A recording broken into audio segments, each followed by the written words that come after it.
Good morning, and welcome back to Crafting a Meaningful Life. I get to be your host on this podcast. There are so many have-tos in life. And as I've gotten older, I'm sorting out the have-tos and the get-tos. And the have-tos, I'm re-looking at every single one of them. Because if there are just have-tos in my life is not filled with joy. But when I have so many get-tos in this life, my life is overcome with joy. And so, like this holiday season, to attend all my board holiday socials. Now, sometimes I love them, and sometimes they're more like have-tos. And then sometimes in the middle of December, like this last weekend, I chose and crafted my own get-tos. Both of them involved 2 nights of just my women friends. One, we just went to dinner and closed the place down because we were so embraced with each other. Yesterday, we went with another group of women, I went to brunch and then to Moulin Rouge at the theater. And I hope to shout, I walked out filled up with a weekend of get-tos. So I want you to ponder that as we start this. What in your life do you feel as a have-to, and that there's some weight on you for that? And what in your life is a get-to that is like that explosion into life and happiness? And if your have-tos outweigh your get-tos, that's where life dissatisfaction takes place. And what can you do to craft your own meaningful life full of get-tos? I think I have the perfect guest to speak about this today, who has traveled the journey of get-to, and then a lot of have-tos, and then breaking through to the get-throughs, to the get-tos, to the joys of life. So welcome with me, my dear friend and podcast hostess with me today, Lyndsay Soprano. Welcome, Lyndsay. Hi, baby. How are ya? So if there's this familiarity between Lyndsay and I, let me give you the background study. It's about, about 10 years ago? Gosh, well, 2010. Okay, so Jeez Louise, 12 years ago. I know, almost 13. That's oh my nuts. gosh, that seems like yesterday. Can I just say that? I mean, but it then seems again, like, it but then again, absolutely it was doesn't. a lifetime ago. So It's been a long decade. So Lyndsay and I met. I was doing my catering thing, and Lyndsay was from California. She and her fiance were going to get married in Utah in the mountains. They had the most beautiful ranch location. And I got to meet Lyndsay. And right off the bat, I already was full. I couldn't take on. So another one of my wedding planners actually took her as a client and handled her. But I couldn't help myself. I just kept handled her. I love that. That's perfect. Yes, because you're a lot to handle, honey. And I couldn't help myself. Yeah. You know that, Lyndsay. I just kept being on the call or in the meeting or doing the walkthrough or, whatever it was. The day of your wedding, I had a full plate of other weddings, but I couldn't help but show up. I just wanted to be next to you. I wanted to feel your energy because you are full of get-tos of life. Yeah. Well, I'm lucky and blessed, even though I'm sitting in a wheelchair right about now as I'm wheeling around. But yeah, it's pretty miraculous how you and I reconnected too, because we always kind of follow each other, look at what we're doing on LinkedIn and Facebook here and there. And then I started my show and was like, I've got to start listening to yours because I've been like, I got to do this. It's the have to, right? I have to do that. I have to do that because I did. But now it's a get to for sure. For sure. And podcasting just in general is a get to. I mean, I am so lucky to have been given the life that I have, albeit there's struggles involved with it. But I'm blessed that I have had the journey that I've had and I'm going to be continuing to have it. But having met you, well, thank God I'm not married to that dude anymore, by the way. Well, and that was one of the first things on I think it was Instagram I noticed. I'm like, I don't know if she's with that guy anymore. Absolutely not. And I shouldn't have ever. It was a great party. It was a great party. It was fantastic. It was absolutely spectacular. Too bad the marriage wasn't. But you know what I've taken from that is a lot of, oh gosh, I've learned. And in fact, I was reading a book this morning before I hop on with you about codependency. And oh my God, gosh, I'm just crazy codependent. And it just brought all of these random memories back that I had about my ex-husband and how I've gotten through so much of what happened within our marriage that was just devastating, and how I've come through that. And it reminded me of those times where I could have given up in so many places and I didn't. And I stood up for me and my life and what I wanted to do. And, you know, here I am. So made it out of that. Let's go back for just a second and talk about when you said you read this morning and are having this, you know, awakening as into codependency. Let's start right there. I'd love you to share with my listeners what your interpretation or your meaning of the word codependent means. Yeah, and that's a tough question, actually, because for me, my codependence is rescuing. I am a compulsive rescuer. And what has led me to a lot of painful situations in my life, financially, physically, emotionally, all of it has been because I've been the bottom one on the list. And I've done it forever. And I had to flip-flop that. And it's not an over the night process. It isn't. To change, like, whoa. And I catch myself choosing everybody before me all of the time. And that rescuing I did with my ex-husband for sure. And that's kind of where this book, like, I went, God, I'm still doing some of these things. And I need to, when I can recognize those things popping up, I have to really stop myself. One of them is helping some of my friends out when they need to help themselves. And that's not because I'm this mean-spirited person. It's because I give and I give and I give and I give. And I'm like, I don't have any more to stretch. You know, I'm quartered and I'm just a stump in the middle of the road now. And I need to get all my limbs back, right? And part of it is I'm getting myself out of this wheelchair come hell or high water. And I'm in it 50% of the time. But I think that part of that is because I've given so much that my body's like, you know what? This is what we're going to do to you for a little while until if you don't care about yourself, we're not going to either. That's right. Absolutely. And it's a really hard lesson to learn, and one that I've had to learn, unfortunately, more times than I'd like to admit. But the codependence for me is rescuing. And I get a lot out of it, though. So for me, that codependence on giving and that nature within me, it's not a bad thing. You know, but my dad has always said some of your most wonderful gifts, Lyndsay, are the worst things about you.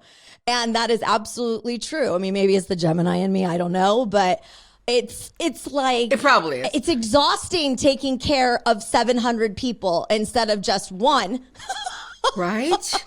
Like, no wonder I'm exhausted and I never sleep outside of living in pain. But, you know, I monkey through that. But codependency is tough. And I read a lot about it. Yeah. You know, what about you? For me, I think I was definitely in a codependent relationship with my first husband. Even though with all my doings, not my beings, but with all my doings, I looked like a very strong, independent woman. Oh, yeah. And that, you know, I was so into that. But my being inside of myself was looking for something to lean on. And I think of it kind of in the terms of like two trees who are standing next to each other, but then only continue to stand if they lean on each other and if they are immersed in the other person's life. And my fear of breaking out and could I stand on my own? Was I enough? Was I lovable? Would anyone want me? Kept me in that codependent relationship Lyndsay, for 28 years. And so bless your heart that you didn't take 28 years. And then to learn how to stand this way and to find someone else who could stand this way. We are stronger against the wind together. But if one goes away, the other is still standing. I like that visual. Yeah. I'm a very visual person, so I'm glad that your hands were doing that as well for me. But it's true. And, leaning on people is one thing. Depending on that lean is a whole other part of it, right? And that you need it to stand up. If it goes away, you just collapse. Yeah. And that's a challenge to do. It's a challenge to stand tall for yourself and to believe in yourself and to, not drive your whole life lived by fear, which, I finished your book and you talk so much about fear. It's the big deal. Yeah. Oh God, I hate being scared all the time, and I've got safety issues. That's for a whole other episode. But I have safety issues, which causes fear for a lot of different reasons. But that's just perpetuated into other places in my life as well. Fear of like, oh gosh, I'm launching this new part of my business right before the holiday season, and I'm like, oh wow, I can't do that. What are you thinking? You're gonna fail. Just these narratives that continue to float around in my noodle, and I'm just like, oh my gosh, stop it. And doing, I know, Sarah, I need a snorkel. I am like totally drowning here, and, but it's so nice to feel like I'm not treading water as much as I used to. And starting to feel a little bit more liberated and a little bit more, take a breath. One of the things that was something that I've noticed about myself during this journey of mine to get where I am right now, and I've got plenty more to go. I've got more get-tos than I have paper to write on about it. But, what was I going to say? See, there's brain fog. That's one thing I've got to get through. That's okay, honey. I have brain fog too, so don't you fret. Some of it's age, some of it's pain, some of it's I just forgot what I was going to say. So I would like to, because what happened to you after I lost track of you was that you did go through a divorce and you did go through so many different trials that I really want you to share with the listeners of beginning to end. But the reason we don't have enough time for beginning to end. Okay, we don't need, just give me the highlights, okay, honey? Yeah. But when I reconnected with you on Instagram and then on your website, I want you to know I was drawn to have you on my podcast because we are such kindred spirits. Yeah. Like, for example, when you open my LinkedIn page, it says, badass woman with a purpose, grace, and grit. And when you open yours, it said a badass businesswoman, blah, blah, blah. I'm like, okay, same. And then to see, you were a brunette. I'm a brunette. I was black. But I was like jet black. I was never jet black, but I'm dark brown. And to see that you now sporting the platinum blonde stuff, I'm sporting the platinum blonde stuff. And there were just way too many coincidences. You were doing a podcast on pain, and I'm doing a podcast, and it's really my journey and help others out of pain and fear. And so there was so much connection here, Lyndsay. Yeah. Well, I started, as a little girl, I had some sexual abuse that happened, and I never was able to talk about it until about a year and a half ago. Oh, really? And so not ever with your first husband, and not ever didn't deal with that? Wow. My parents don't know. I still don't know. I told my mom the other day, I was like, if you listen to the show, you're going to have some questions. But it was time because I held so much in. And for fear of what we've talked about I don't want to tell anybody that I was raped when I was young. That's embarrassing. What did I do? What was I wearing? Where was I? I was 13. All the usual what questions. The hell? Yeah. And so that started, I had an abusive, my biological father was extremely emotional abusive. Same with my stepmother as well. And and I don't talk to them anymore. That was a boundary. Oh gosh, we can talk about boundaries all day. Learning how to create those boundaries. That then my father and stepmother were, I hate to call him father because he's not that at all, but biological father, both raging alcoholics. So I had alcoholism in my family. I drank pretty heavy as well. Let's talk about your wedding. Oh my Lord, honey. Well, everybody was hammered at that party, but but my ex-husband was just a horrible alcoholic. And so I kind of followed in the same kind of patterns. I was, it's what we do, and never really dealt with all of it. And I decided and then I end up in this wheelchair, right? And this happened, I was diagnosed with something called CRPS about 6.5 years ago. I don't know what that is. I'm going to tell you, baby. Okay, great. Shut my mouth. Well, okay, go ahead. Will you just knock it off? Yeah. This is my show right now. That's right, it is. So, I'm just here. Yeah. This is the Lyndsay Soprano show. Hello. No, see, there I go again. No, the CRPS is chronic regional pain syndrome, and it sounds fake, right? No. And there are two different versions of it. One is a specific part of the body that gets from an injury or from a surgery. Something happens and it turns there's so many different things that it does, and we don't have enough time to talk about it, but it is. There's that version, and then there's the version that I have, which didn't come from an injury per se. I've got my doubts on that, but because I've had so many different surgeries, I've had so many different traumas, I've been thrown down the stairs plenty of times, I've been hit in the head too many times. Like, I feel that there are so many reasons that this could have happened to my central nervous system that my brain is like, you've been jostled around so much, and it fires off all the time. So I'm in fight or flight 24 hours a day. My little bear is just chasing me constantly. And with my energy level, I don't know how I have it. I have no idea how I continue to have the personality type that I have, because I feel like 24 hours a day and I don't sleep, right? So I have my assumptions of some of the reasons why it happened, but the problem is it's so crazy. Like, both of my feet feel like I am walking when I do walk, because I can walk, I just can't walk far distances.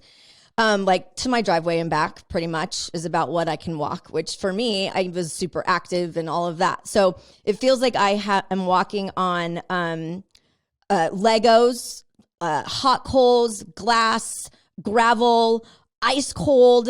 There's so many things, and it's all at the same time. And it doesn't stop. And like, one foot will be completely hot and burning, and the other one will be purple and cold. And it slowly moved its way up my legs to my hips. And now it's starting to happen in my arms and my hands. And so we're getting a little worried about that. Because I am not a stump kind of person, right? So I decided that I wanted to do something about it. Talk about a journey. I decided I'm going to heal myself. And I've heard in some of your episodes talk about that as well, as, damn it, I am going to do this. I'm going to find a way. And the only way I know now is to do what I'm doing right now with you, is to share my stories, talk about it, open up, be completely vulnerable, and not give a shit what other people think about me anymore. Yeah. And through that, just making those decisions, I decided I wanted a podcast. And I didn't hop on the podcast bandwagon in any way, shape, or form, although it is a bandwagon and there aren't a lot of great ones out there. So we have to get through the noise to the really good ones. And through the chronic pain side of it and living in so much pain, I was listening to shows, I was joining all these groups and these forums and all that. And it was like whining all the time. Or it was so clinical in nature that it was kind of sleepy. And so for me, and I'm not saying that there isn't another good pain podcast out there, but from my perspective, for what I needed for my healing, I wanted to create something that would help heal me.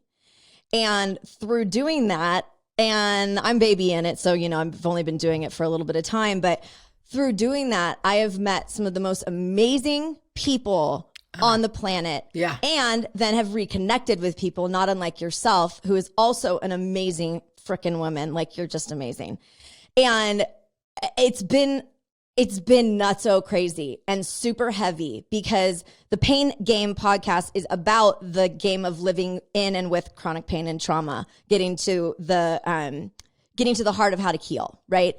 And because it's not just about living in physical pain. It's not. It's about people that have gone through trauma. Trauma-informed approach to care is what I'm after, because I've been poked and prodded and cut open and sliced and diced and pilled and supplemented and changed my diet. I've done so many things to try to heal myself, and none of it worked. And so then I had to start thinking, okay, well, there is a brain pain connection for sure. There are other things that I can do to help heal myself. And one of them is just to start sharing stories. Right. And I've got plenty of them. Right. Good, bad, and ugly. So it's one of those things where, I've taken a lot of the things that have happened that have been traumatic to me, and I'm turning them into a blessing instead. I mean, that's really, that's my only option. Sure. People are like, how is it that you're laughing all the time? And I'm super depraved. It's just part of my personality type. Like, I got to get through it with my jokes and this, that, and the other.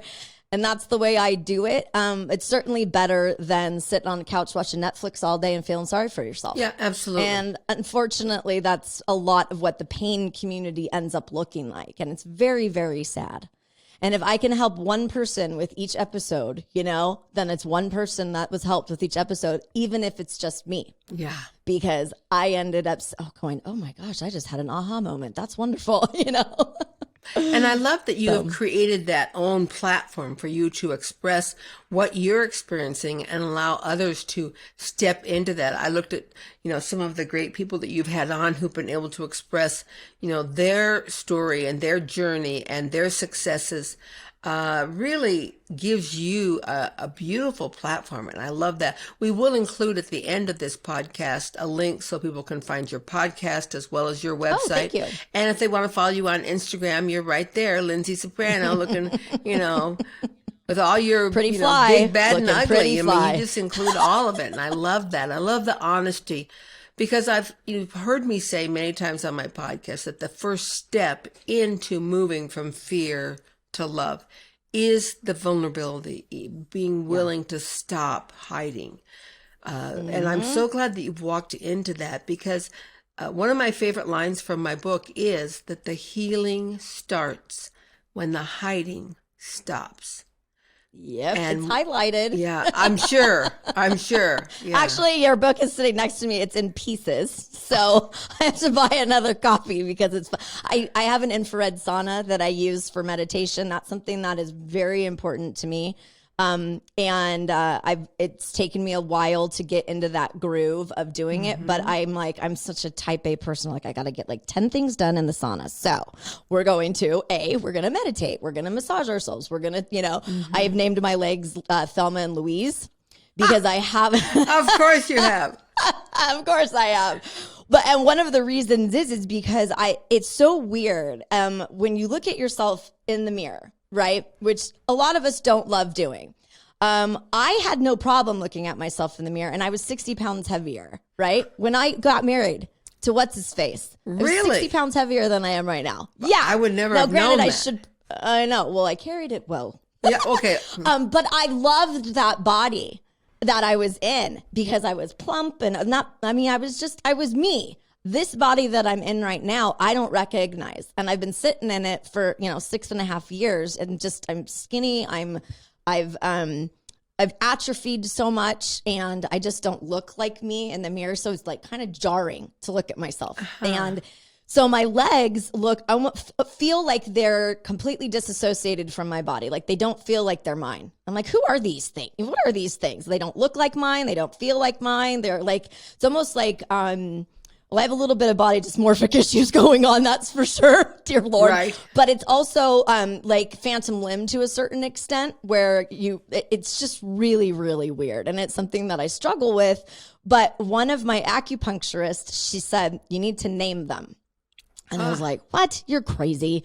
She goes, you need to name them. You need to make them feel like they exist instead of treating them like they don't. And I was like, okay, well, let me sit on that one for a minute. And then, of course, my best friend and I, she's like, okay, well, we're definitely naming these puppies Thelma and Louise.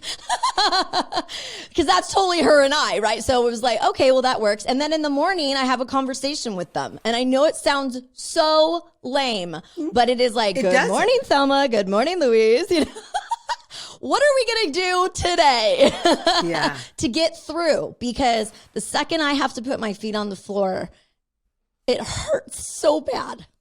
And I have to choose tissues right where they needed to be. I had to choose every morning to get the hell up and make it happen, right? And it's hard to do. It's hard to do when you hurt so bad. Yeah. But, by about this time of the day, I'm feeling pretty groovy, and it's the reason why I wake up is to feel groovy and to get going and to, I'm wearing this shirt that says I got this, right? And I pulled it last night. I was like, I don't know what the hell I'm going to wear on this podcast because she's making me be on video. And I knew I was going to cry like crap. So last night when I wasn't sleeping, I'm like, oh my gosh, I got to grab that shirt out because it's perfect for today. I got this. And that is seriously what we have to do every single morning when we wake up. That's it. And when you go to bed at night, you got this, girl. You got it. Guy, whatever, whoever you are, you got it. You've got it. You've got it. Because the alternative blows, man. It totally sucks when you are not getting it. You said it in the very beginning, the get tos. I got it. Ooh, that worked out really well. That wasn't even planned. We didn't even plan that. That was work. Good job, girl. Nicely done. So, that's my message, man. Name your legs, wake up in the morning, and get going. Yeah.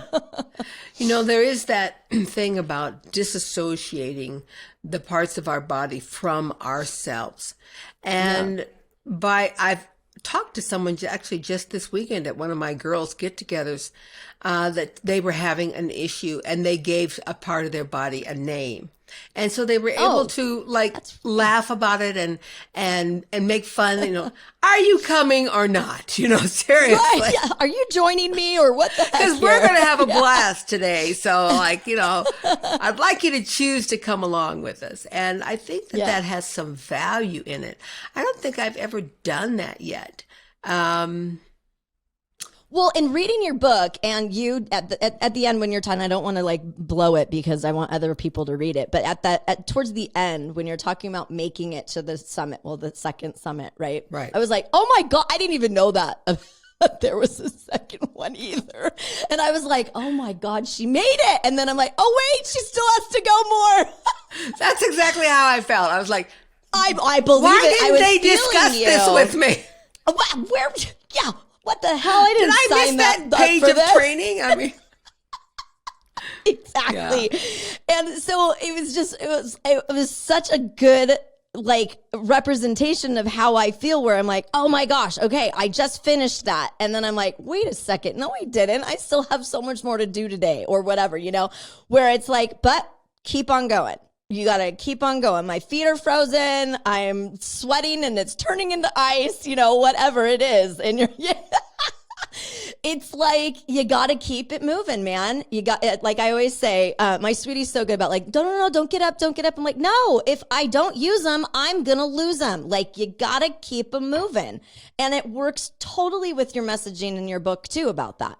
Which is very in keeping with, of course, with the arthritis that I have. I have psoriatic arthritis. And if you don't use it, I will lose it. And very much in keeping with that you have to, push through that and pass that every day. And I'm definitely on the page that the self-pity, the stuckness, the have-tos make life absolutely miserable on a day-to-day basis. Yeah. Mm-hmm. Yep. And so if dis-ease is all caused by us, what have I done in my life? I know. And why am I creating this mess hole for me? If I could just get through this, I'd be Jim Dandy. Well, what I've discovered, Lyndsay, and I know you know this piece, and that is the gift is the struggle. Yeah. And that through these things, through that trek up Kilimanjaro, I learned so much.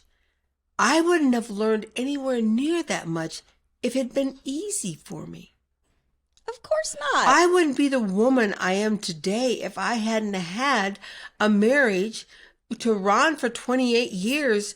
With all of those issues, I was able to persevere and learn how to stand up straight on my own. That even though you are in the middle of this incredible incredibly difficult journey, I think you understand, I think you know that this is your gift as well. It is 100%. And it's not like I woke up one morning and I was like, oh, this is a blessing. Yeah. I love this. Thank you. And thank you. Thank you so much. No, it's been in putting together the show that I'm doing too, which I started my little love child here. I started it about 2.5, almost 3 years ago. And I went through branding exercises. I run a marketing agency. So I was like, okay, well, I got this. I guess I say that more than I think I do. Next tattoo. Yeah, we try and convince ourselves. It's true. Yeah. When I was starting it and all these different branding exercises, and I look back at where I had started, at what I thought my show was going to be. And I'm like, wow, that would have been a complete bomb, because I wasn't in a place where I thought it was a blessing. I was in a place where I thought it was a curse. And with that, and how I manage pain and what I've learned about myself and being vulnerable and being honest and open, it's just unbelievable what I'm learning about myself and what I'm learning about others. Yeah. I'm so grateful. I'm just like beyond grateful. When I looked at your logo for your podcast, The Pain Game, it's called The Pain Game, guys.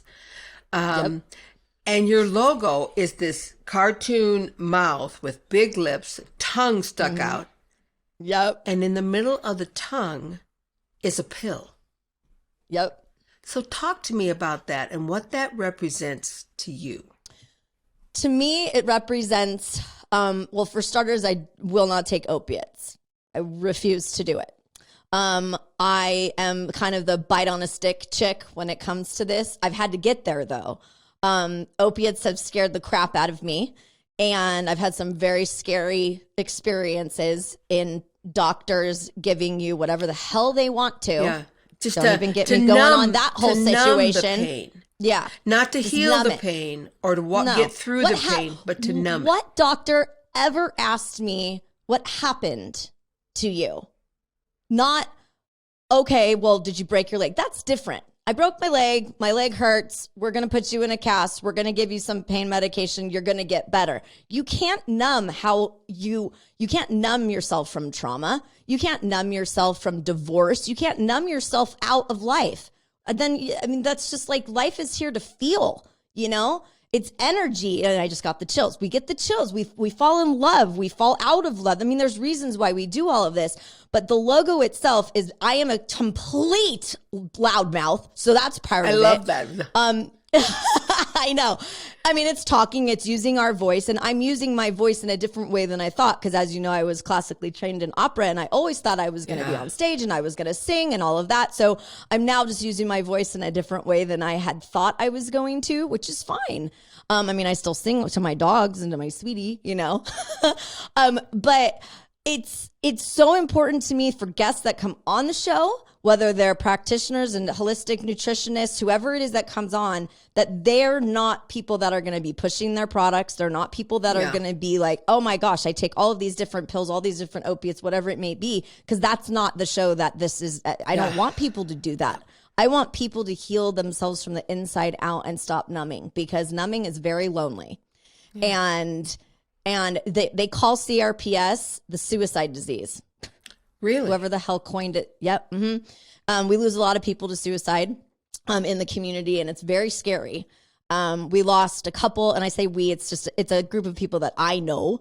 And we hear about stories, around the world, little kids. I mean, our youngest one that we've heard about was 11. And how can you imagine being 11 years old and even contemplating suicide? Like, that's crazy to me.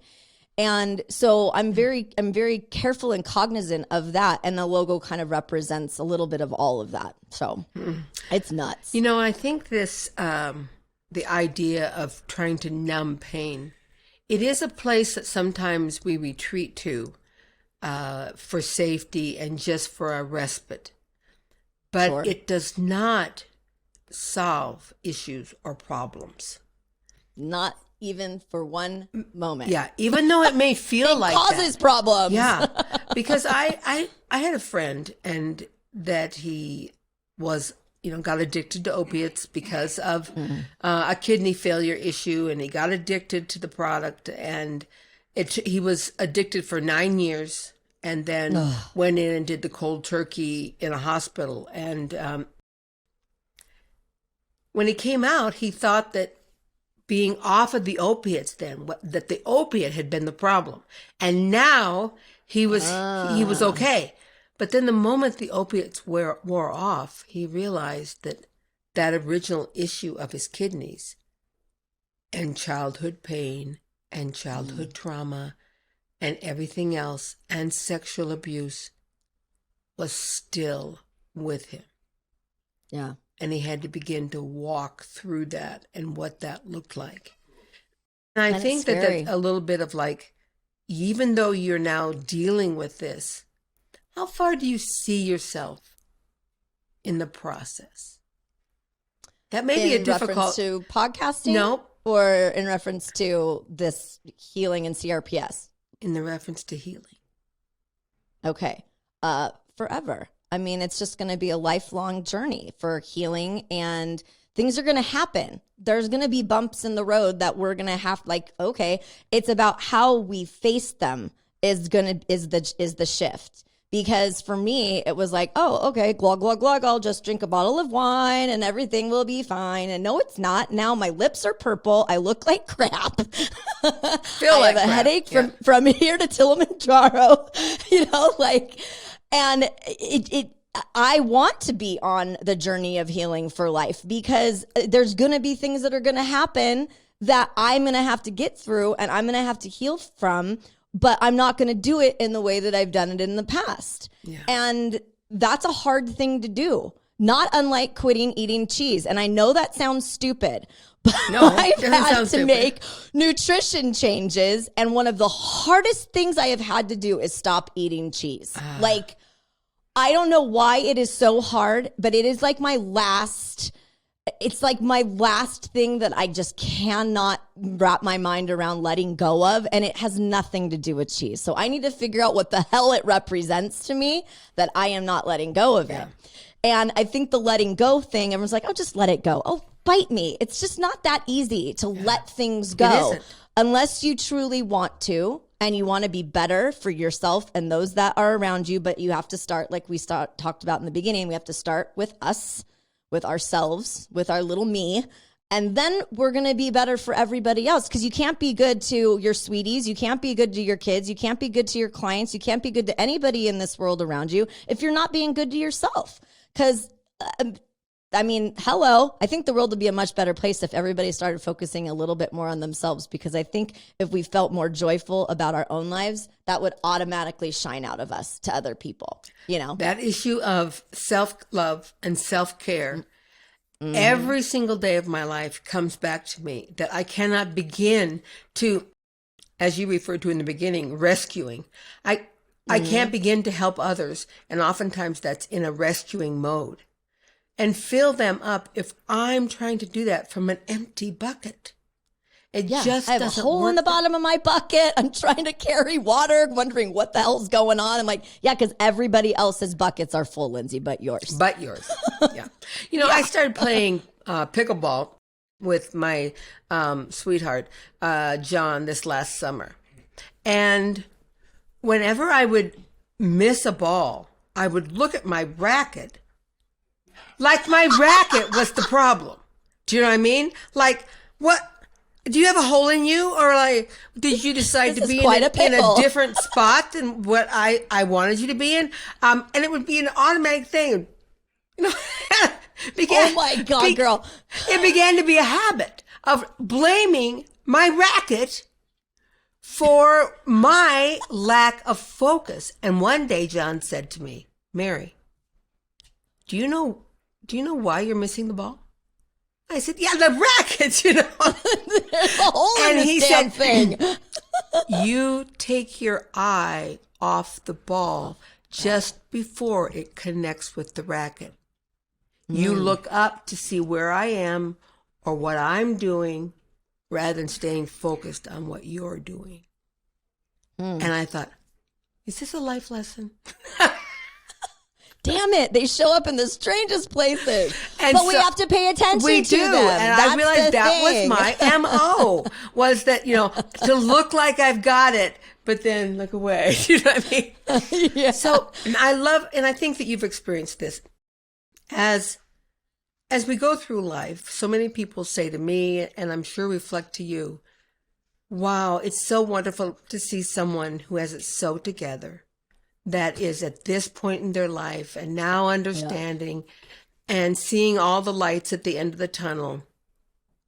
And I think that's the one thing that I always like to leave them with. And what I'd like to close today with is that the lights at the end of the tunnel, it's good to see them.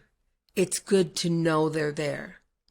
But the journey to the end of the tunnel is lifelong. If we deal with this, then we get to deal with the next thing. When you finish dealing with your CRPS, you get to deal with the next thing. Mm-hmm. It's not anything but a get to in our lives. I agree with that. Very much so. Any parting words of wisdom to our listeners today? I mean, I think we've covered a lot of it, but you do got this, being faced with adversity, no matter what it is, no matter what trauma that you've had, there are people that are out here that will listen to you, will care for you, will love you. You just got to put on your big girl panties, and take that first step, because it's not like all of a sudden everything's going to be just unicorns and puppies, right? You have to take a step a day, a step a minute, whatever it is that you have to do, you just got to do it. And in time, each step gets a little easier. You see a little bit more light at the end of the tunnel. You see birds start chirping a little bit louder, the sun's shining through in places where you always felt darkness. And it's a pretty amazing spot to see light shine from darkness. Well, Lyndsay, I loved having you on today, and I appreciate that we are able to be each other's champions, to 100%. be there for each other and say, I see you. I know how difficult this journey is, but man, am I happy that you are in it and you're growing through it and loving yourself. And that's truly what it's all about. Sure is. Thanks for having me. Thanks for being here. Namaste to you.